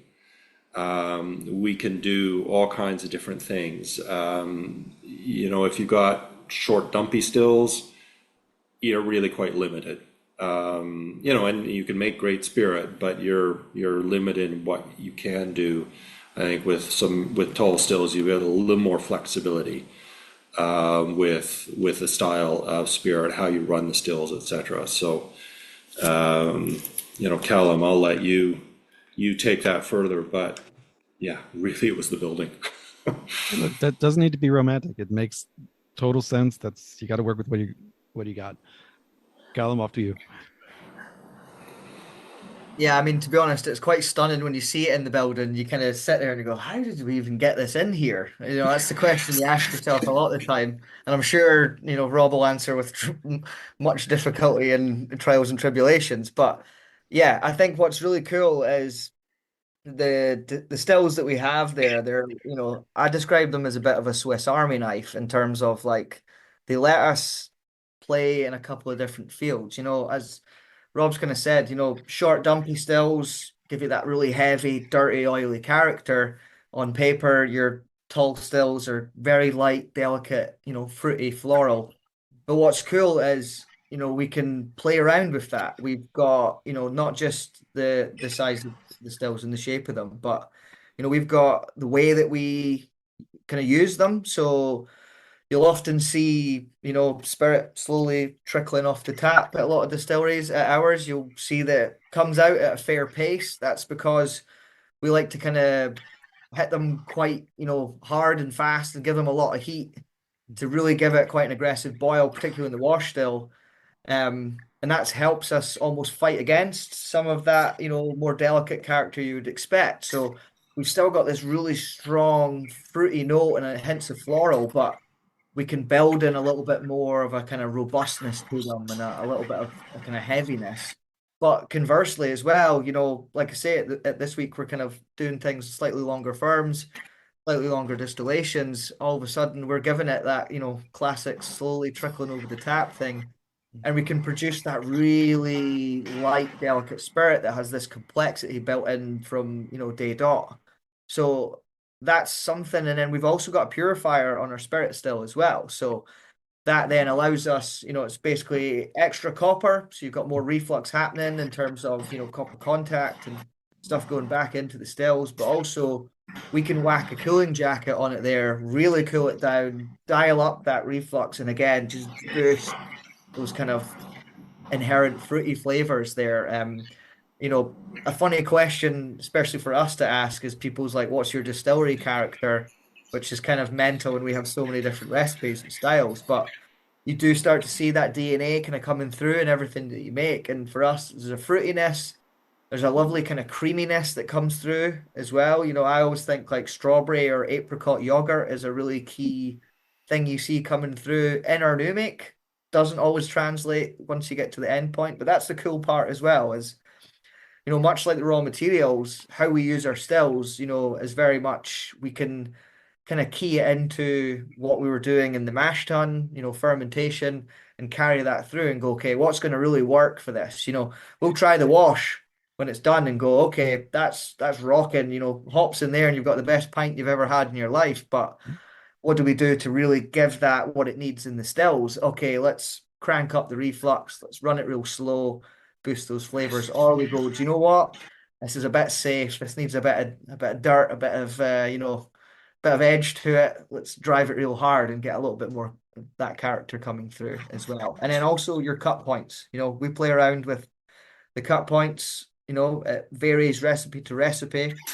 It's not the same for everything. And again, that's by design. We've done a lot of work with Heriot-Watt, the university that's in Edinburgh, is renowned for its brewing and distilling course, and we co-funded a PhD with them on specialty malt. And what it told us was your cut points are key. So if you want to get certain flavors, you need to cut lower. If you want to get other ones, you can cut high. And then the other cool thing that we have is we can split our hearts run as well. So that's another thing that we're only just scratching the surface on, but we can essentially, get two very distinct different spirits from a single run.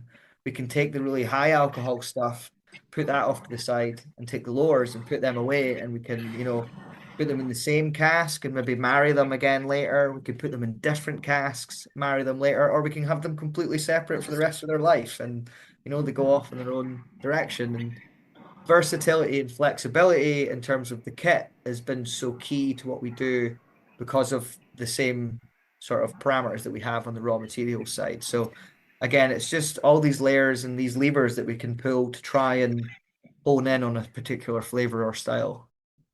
I love you include, in addition to all the other data that we've mentioned earlier, you include cut points on the bottles of new make, so people can track that as well. And again, I'm nerdy enough that I would love to see that. I know most, I don't know, some whatever proportion of people are going to look at that and be like, what's a cut point? But I have a feeling if you're already looking at it in terms of what percentage of the yeast there are in malts, you probably do know what the cut points are and have an idea of what it does. And then if you're scoping out the gravity, you're already in. You're already there. So I mean, this answer to a question that I had is from your spotlight in Whiskey magazine back in 23, which the stills don't automatically mean a light spirit. The quote that I loved was, sometimes you're working with the stills, sometimes you're working against them, and you kind of spoke to that element as well. It's a good intro too, to that PhD that you guys co-sponsored with Crisp Maltings, right? And it was with Mark. Who is Mark still on staff with you guys? He has since moved on. Okay. So I was always kind of the Robin to his Batman, to be honest.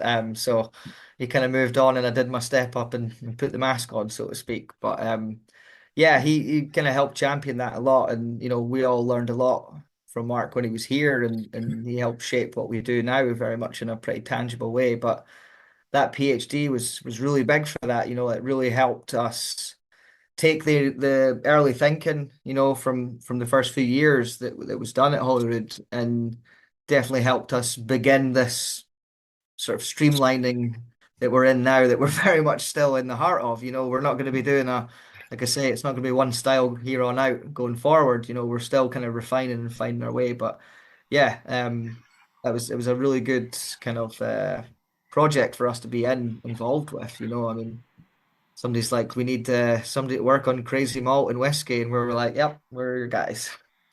You've got so much data collected. You said I know you're not doing the 99 recipes anymore, but you had that year of the 99 recipes, the 28 different varieties of malt, the at 1.47 yeast, now more than that.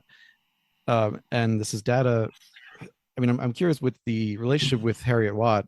Did that come about just because you guys were nearby, you had the data available.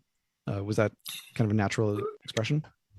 Well, it was more that our original head distiller and David's set up the production side of things, but then our original operations distiller was a fellow by the name of Jack Mayo, and Jack came out of Harriet Watt. Jack's an astrophysicist by education, and then kind of got bored with that and went back and did a doctorate in brewing distilling. And he's a very analytical, very scientific guy, and kept a lot of his contacts with Harriet Watt. And I think when they heard rumors that we were interested in being quite innovative, they came to Jack and said, "Hey, we have this PhD student, Ritelli, who wants to do this stuff in specialty malts, and would you guys be interested?" And Crisp jumped on it as well, because they're very much a brewing maltster, and are trying to encourage distilleries to think of some of these specialty malts in their production. So, it was a natural sort of partnership to say, well, this fits everybody's requirements. Let's go for it. And so, yeah, Jack pushed that along, and it was fun to do. It was fun to watch her analysis in the lab, and then trying to scale that up to a production equipment. And now we've got the spirit and cask, and I think Calum's as excited as I am to see how all of that develops, because it's, and how we're going to release it and share that in due course. Yeah. I know you guys still have students coming through to see the equipment, see what you guys are doing. Do you intend to make this data vault that you guys have available? Is it available to the public, or is it more the moment internally and for partners like Harriet Watt? Yeah, I mean, it's certainly an internal thing at the moment, mostly because I think most people would look at it and go, I can't even understand what the hell's going on I here. mean, that was why I hesitated when I was asking. I was like, Yeah, that's probably yeah. what, yeah. But no, we love sharing stuff. We're constantly in contact with the Scotch Whisky Research Institute as well, and quite often, similar to our work with Harriet Watt. And yeah, we have the students coming. Pretty much, it's a yearly thing now. We get them coming through and having a look around. But the Research Institute's another partner of, they can do the stuff that we can't do at the distillery in the lab. They can get really into the detail of it. So it's the same reason that we share the info that we do on the new makes and on the whiskies. Is the more, the more that we can share, the more that whiskey in general can benefit. And I always say the best form of flattery is somebody copying you as well. So if somebody wants to go away and try and make their own version of Ambier or something like that, then I look forward to trying it. That's a cool thing. But it's just important that you got to share this stuff so that the next generation, particularly when it comes to Harriet Watt, that's your next generation of brewers, distillers, lab scientists, you name it. They're all right there in that classroom. So if we can inspire them in the same way that we were inspired by the people before us, then that's just making sure the torch keeps getting passed along. I wasn't from an education background at all. I fell into whiskey purely by chance, but I think it is important that, like I say, these are the people that will be your next, giants of whiskey. This will be your next, Dr. Bill Lumsden or somebody like that. So you got to make sure that they're Holyrood fans from day one, Sure. All right. So with that, we're at 2-3 more questions for you. So we'll try to run through those, which is the first one is coming back to this target audience. We talked about it in various forms over the course of the interview, covered the local reception, reliance or lack thereof of reliance on tourism and locals. But beyond that, and I think this came up, Rob, in your interview with Mark over at Whiskey Cask back in, I think, December of last year, it seems like you're intentionally targeting knowledgeable whiskey drinkers you know, there will always be the general audience that comes in, of course, but you are making an effort to target the people who know or have tasted old whiskeys, or maybe know about these things but can't access them, or are really interested in the things like the cut points, the yeasts, the mash bills, and want to explore more. Now, this demographic, and I'm very much a part of it, the geeks and the nerds, said with most love and respect, it can also be a niche demographic. And I'm curious, from the perspective of continued growth and sustainability of the business model, what proportion, if I can use that term, what proportion of the business goes to those whiskey girds and neeks, nerds and geeks like me, and how intentional is that targeting? I think it's a very natural outcome of what we do in many ways. You know, I'm a whiskey geek, perhaps not quite as geeky as some, but I love trying different things. So that's an audience that I'm part of. You have to be careful about building a business for your own interest. But I think time will tell, and we're taking a very different approach to making whiskey, and all of us in the business would admit that.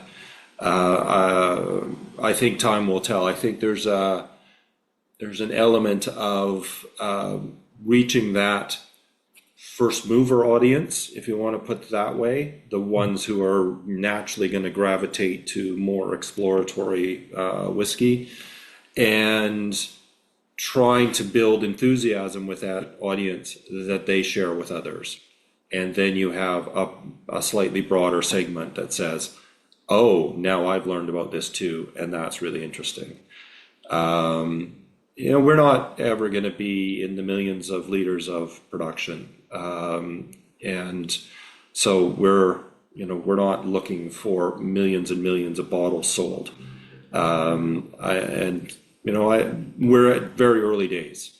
So ultimately we do need to move out of that geek niche. We'll always love them, and I hope they'll always love us.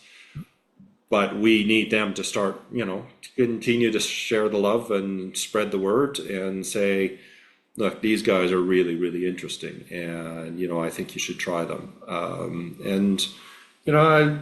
It's starting to happen, I think, but we need to get out and tell that story more ourselves. And we do it at the distillery. People leave the distillery, they get it. But we need to get out in the world and share that a little bit more.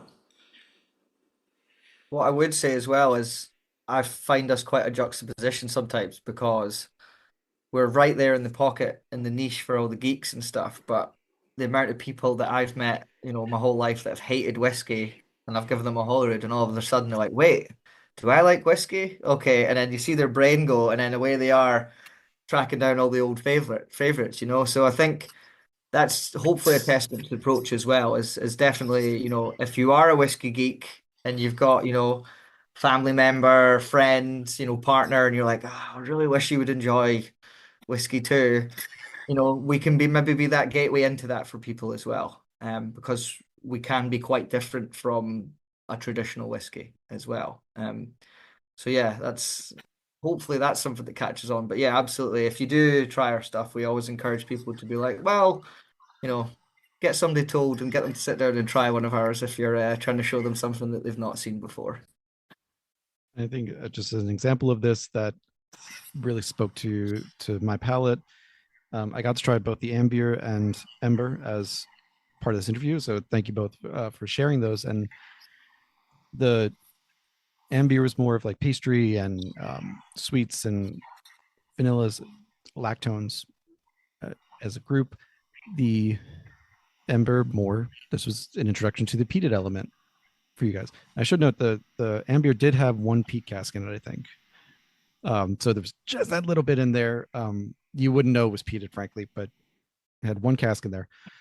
A couple of years ago, with an interview with Crisp, your distillers Elizabeth and Jane, I don't know if they're both with the company where I didn't have a chance to check, unfortunately, but they both mentioned this idea that if someone's not really into peat, you could maybe give them something with chocolate malt in it, because they may like the chocolate malt because it's going to be kind of porter-esque, stout-esque.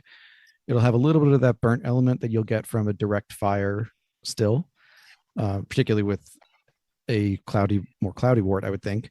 But just a little bit of that burnt element, and then suddenly you're like, maybe I do like peat here, because it's not getting smacked in the face with Lafroig. And again, I use that example all the time, and no disrespect meant to Lafroig. It is, I think, just as much a niche drink sometimes as Holyrood could be, or cannot be. So I like that idea that you're using these bridges, the flavor bridges, to build out from this niche geek community, because we are only so many. And fortunately, overall, unfortunately for each individual distillery, there are many distilleries putting out really interesting things that are demanding our time and attention. And it's great, but obviously it means more competition for you guys within that niche. So on to the last two questions. Rob, on Dreppenstone earlier this year, you said you're still looking at distilleries around the world for inspiration. So I will come back to that question of, to put you on the spot, if you had to just throw out a few names of people that you think are really doing great stuff, and Calum, obviously you as well. I won't hold anything against you for leaving someone off the list, and I hope they don't either. Yeah. Don't if anyone's listening to this, don't feel slighted, because there's just too many out there. I'll focus, just because I'm Canadian. I love giving a shout out to some great Canadian distilleries.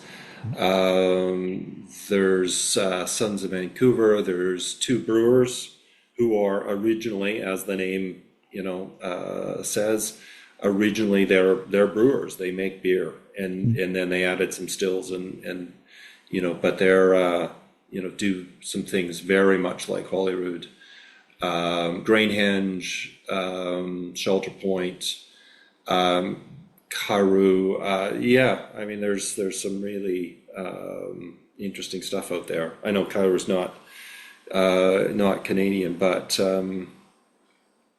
so yeah, I mean, I'll probably stop there. Yeah. Fair enough. And by the way, hadn't heard of any of those names before, so these are all ones that I can now look into. Yeah, you bet. And Callum, thoughts for you? I'll back Rob up on two brewers. I was lucky enough to see their presentation at Victoria Whisky Festival about a year or so now ago, and was just like, oh my God, it's like, twins or something. They're like brothers from another mother for us, like what they're doing. You're like, that is exactly what I was dialed into. I think I sort of became too geeky for the room on that one, to be honest, because I started getting well into the weeds. But yeah, like Starward as well, another classic kind of example of somebody who's doing some really unique and interesting. Thompson whiskey, New Zealand as well, made some really cool stuff. And yeah, I mean, I'm struggling to think of any more off the top of my head, if I'm totally honest. As soon as you say two brewers, that just like gets my brain going again, to be honest.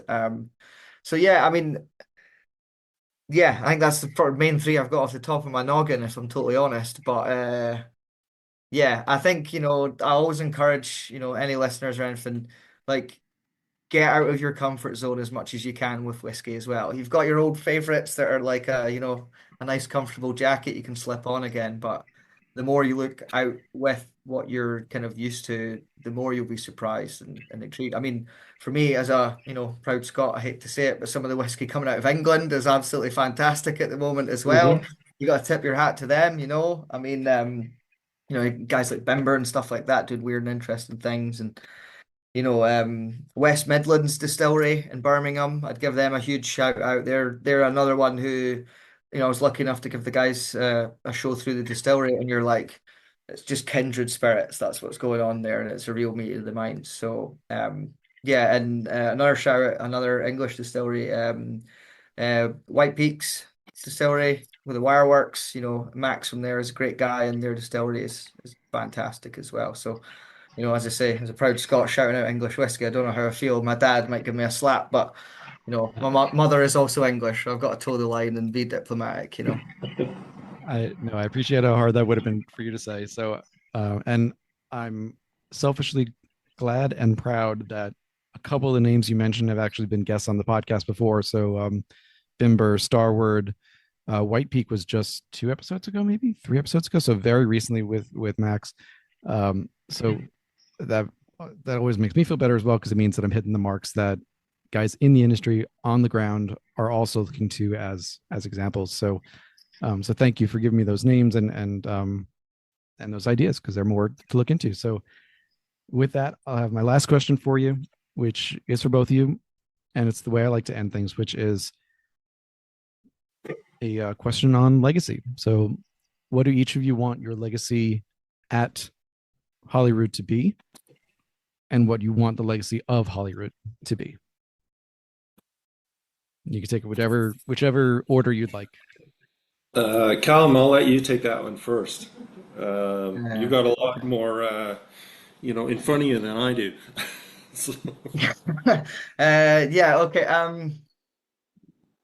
I guess I'll answer the two parts of that. So, I think what I want, my legacy to be is kind of two things. One, I'd love the fact of how many people we've had on our distilling team that are either still with us or going off to other distilleries in Scotland or further afield, and bringing the mindset of Holyrood to other distilleries. I think that's a real point of pride for me, and I think that's a great kind of legacy that I'm in no way taking credit for, but I can feel a part of.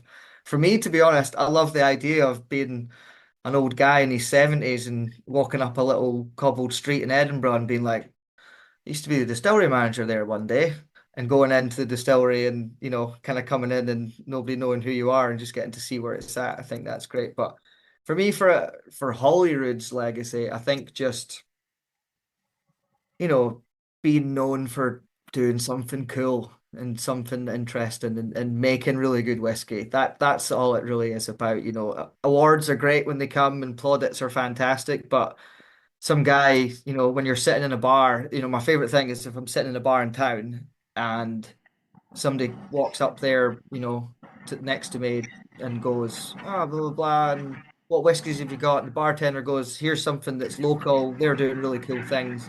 You watch somebody drink it, and the guy goes, bloody hell, what the hell is that? I've never had a whiskey like that in my life. And that being, what we're known for, of coming up with a whiskey that, hopefully stands the test of time, but also, I hope we bring more people to whiskey. I think making sure that whiskey isn't something that's just, the old notion of it's a rich old guy in an armchair with a cigar drinking whiskey. I like to think we're poking holes in that pretty consistently as an industry now, and long may that continue.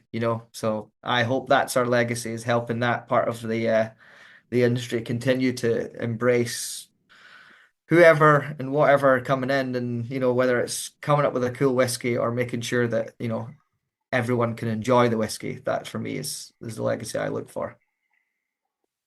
Love it. yeah, I guess sort of three parts to the answer for me. I mean, part of Holyrood that's really important to me, and I think you've heard it, in terms of Callum's, talking about his staff and so on, is just culture. I mean, we've had some difficult times with COVID, and you name any number of other challenges that businesses have faced over the last 5 or 6 years. We hang in there. People are dedicated, and we have some fun. And there's a lack of pretension with Holyrood that I think is a really lovely part of the culture, and I think that's a great legacy.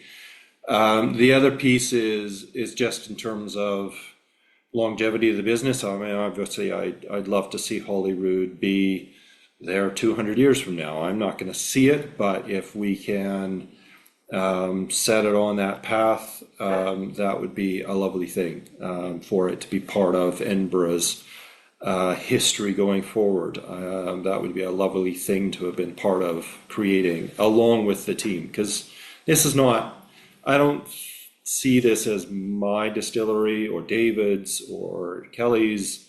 It is the whole team. They're all part of this founding story now. And, you know, we all want to see that legacy continue. And then I guess the third piece is just from an industry perspective, that it's about opening minds, and hopefully Holyrood can be a little bit of perhaps, you know, some other distilleries going, well, maybe we could play with this a little bit. Maybe it is time to be a little more, you know, experimental and just sort of, you know, try it and see how it goes, see what the reaction is.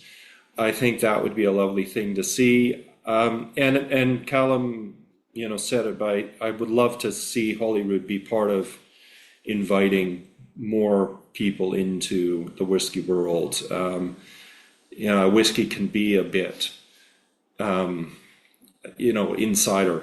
You know, we sometimes make it hard to invite people in. There's this, you know, image around who a whiskey drinker is that I think is wrong, because it's about flavor, and flavor is a unique thing. So I would like Holyrood to be very much an inclusive kind of distillery. And, you know, I don't care where you're from. I don't care, you know, who you are, what you do. You know, it's about flavor, and everybody can enjoy flavor.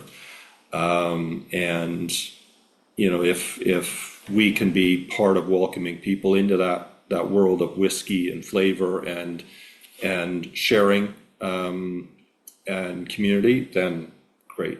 That's something I'd be very proud of. Fantastic. Well, gents, thank you both, Rob Carpenter, Calum Rae, for coming on, talking about Holyrood, giving me your extra bit of time here to talk about the distillery and all the good things you're doing there. Hang on with me for just a moment after I hit the end recording button. This has been another episode of the Whiskering Podcast. Thank you all for listening. Please like, rate, and subscribe wherever you can. There will be links in the show notes to this episode for where you can purchase and visit Holyrood if you're happen to be in Edinburgh, or if you happen to be in the States, or wherever you are in the world. We'll find a way to get you those spirits and taste it wherever you can. Thanks, everyone. See you next week.